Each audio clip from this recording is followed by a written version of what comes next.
हुआ, नहीं हुआ तो क्यों नहीं हुआ? नीतीश कुमार ने कल इस्तीफा क्यों नहीं दिया? सुगबुगाहट क्या है? शशांक,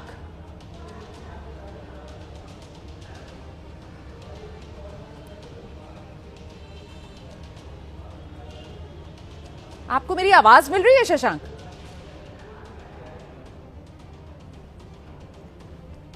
शशांक से हमारा संपर्क नहीं हो पा रहा है, बात करने की आगे कोशिश करेंगे। शशांक, मेरी आवाज मिल रही है आपको?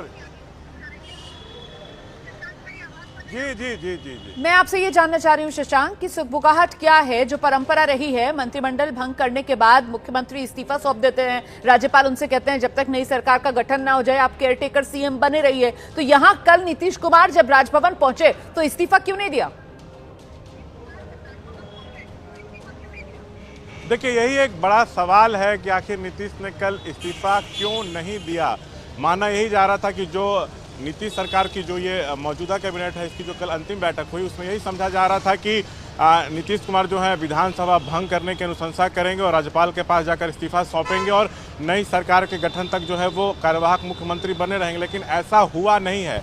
अब इसका ठोस जवाब किसी के पास नहीं है। ये कहा गया है कि 19 तारीख से जो मौजूदा विधानसभा है वो भंग मानी जाएगी। 19 को नीतीश इस्तीफा देंगे और उसी दिन एनडीए विधायक दल की बैठक होगी, उनको नेता चुना जाएगा और वो फिर राजभवन जाएंगे और नई सरकार बनाने का दावा पेश करेंगे और 20 को गांधी मैदान में शपथ ग्रहण समारोह हो सकता है। अभी ये जो है वो कहा जा रहा है। लेकिन देखिए, अभी क्या है कि टकरार तो नहीं कहेंगे, लेकिन स्पीकर पद को लेके कहीं ना कहीं थोड़ा पेच जरूर है। बीजेपी इस पद पर दावा कर रही है, जदयू भी इस पद पर दावा कर रही है। सोर्सेस बता रहे हैं कि जदयू का तर्क है कि जब विधान परिषद में सभापति का पद बीजेपी के पास है तो विधानसभा अध्यक्ष का पद जदयू को मिले। तो बातचीत के जरिए रास्ता निकालने की कोशिश की जा रही है। संजय झा, ललन सिंह, जदयू के दोनों बड़े नेता दिल्ली में मौजूद है। नहीं, तो अभी बताइए, अभी भी तो यही था ना सिस्टम, बीजेपी के पास ही था ना अभी भी विधानसभा अध्यक्ष का पद, स्पीकर नंदकिशोर यादव ही थे। तो ये तो फिर एक नया मांग है ना, एक नया रट है जो लगाया जा रहा है जेडीयू की तरफ से। नहीं, देखिए 2005 से जब बिहार में बीजेपी और जदयू की सरकार बनी तो 5 से 15 तक तो उदय नारायण चौधरी जदयू के ही स्पीकर थे। उस समय बीजेपी छोटे भाई की भूमिका में थी।